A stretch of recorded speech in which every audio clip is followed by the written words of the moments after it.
I used to be loved. I used to be a kid detective. We're all really counting on you. I was so far ahead of the game. But one day I just woke up behind.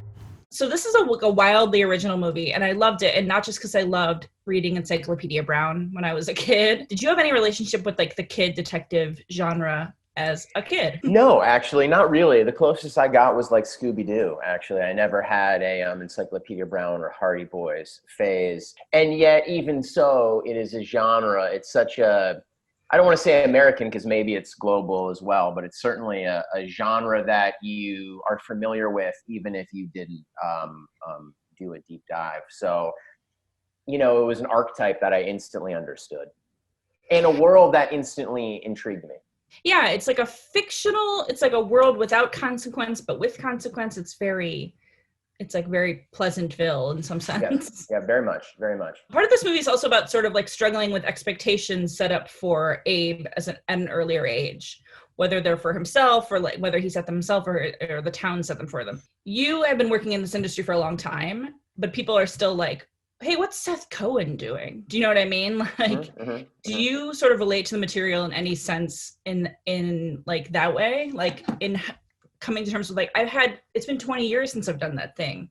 Yeah, very much. I think kind of every adult can, you know, maybe not LeBron James, but like, you know, other than that, I think everyone can relate to unfulfilled promise, or even if not unfulfilled promise, unfulfilled dreams, and taking stock of where you end up is rarely, you know, where you thought you would be when you were a kid, and having to come to terms with that.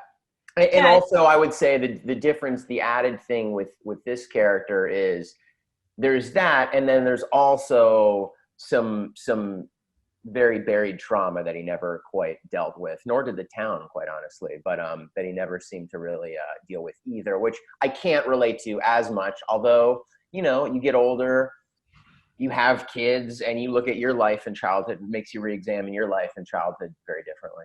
I am a person like Abe, where I'm always like, I think my dad did this too, where it's like, oh, that's who killed that person. Like I can do it like in the first 10 minutes of the movie or whatever. But in this movie, I really had no idea what was going to happen.